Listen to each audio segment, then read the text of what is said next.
Today I've got the new Ducati Hyper Motard 950 SP.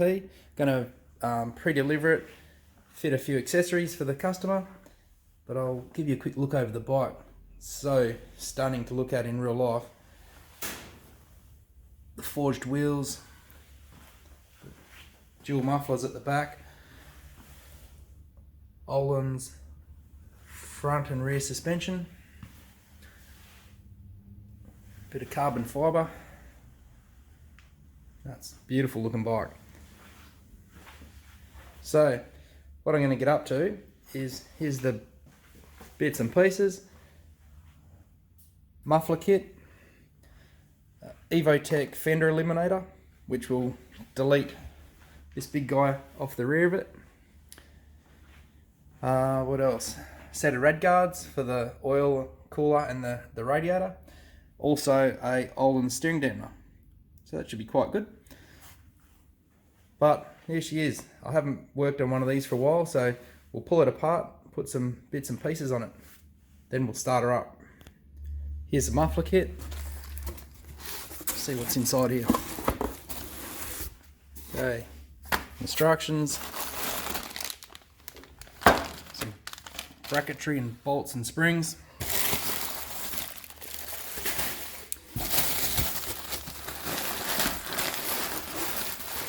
Awesome. A couple of these guys, titanium.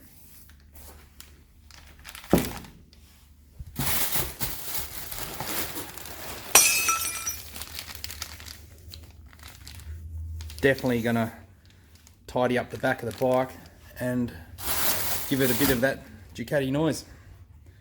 Get rid of these guys and put on some titanium. When you remove it, torque bit at the rear, pull these out at the front. It's a pin in there that actually lets it locate. So do that on both sides, and then the seat pulls backwards and out of its two latches. So that's how you do it. Both the rear panels have been removed. That's what the stock mufflers look like. So now the next step is just to unbolt the mufflers. So a bolt and a spring, and off it comes.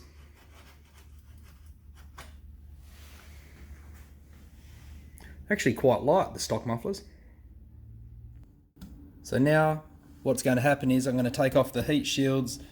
It also mounts the side panels and this large bracket for the back of the muffler, and transplant them onto the new Termi.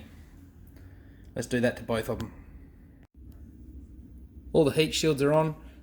These are new supplied parts for these mufflers. Bit tricky if you go to put these on. They're really quite sprung and tight, so watch you don't cut yourself, because she's pretty sharp on the edges too. So we'll put the new rubbers in and bolt them on. It looks much better already. So that's that part done. Peel off our little protective coatings. Put these side panels on, and then onto the tail tidy.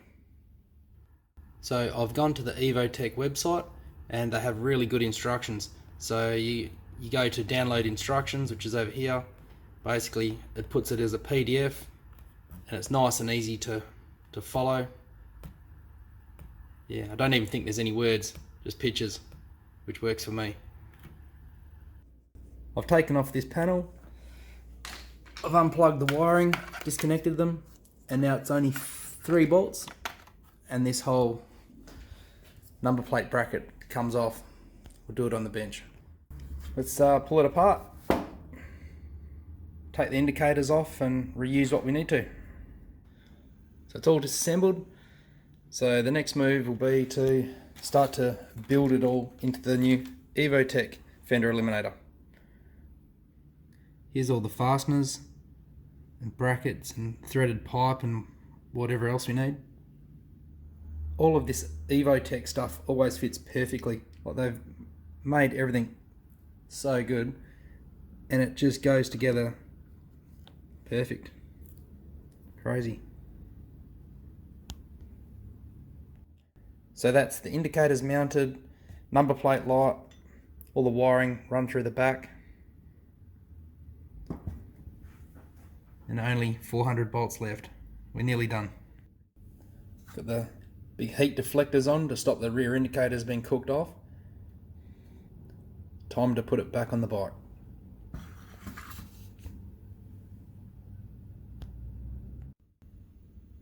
So I've got it all bolted up.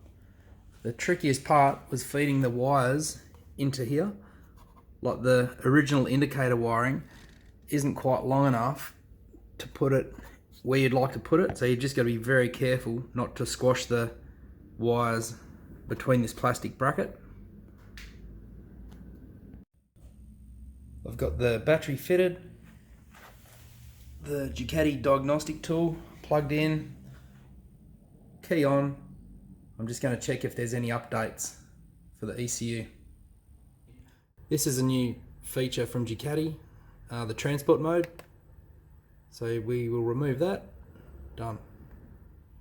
After the global scan, the green light means that there's no issues, and I can see that there's no updates as well. So we're good to go.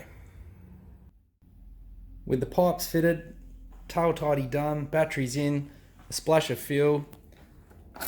There's no updates. Let's see if it goes.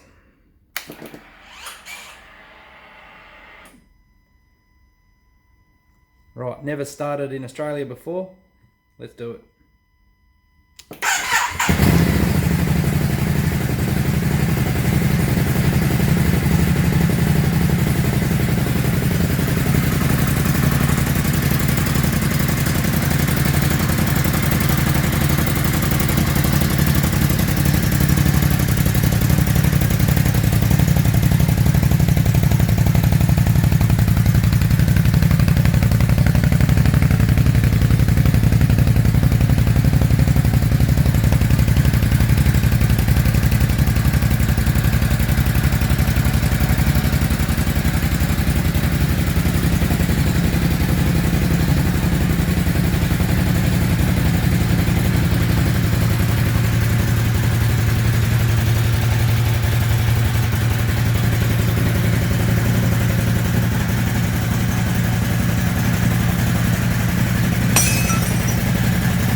So the bike's been ran up to operating temperature. I've fitted the radiator protection, which on this bike is the rad guards. They went on really easy and fast. Right, on to the steering dampener. Here's the Ohlins steering dampener for this bike. Comes with all the fittings that you need. I've removed these two bolts here and assembled the lower mount to the frame. Well, there it is. Dampener's all mounted. Looks mint. Should make it a bit better to ride. Awesome. Thanks for watching. Like and subscribe. Cheers.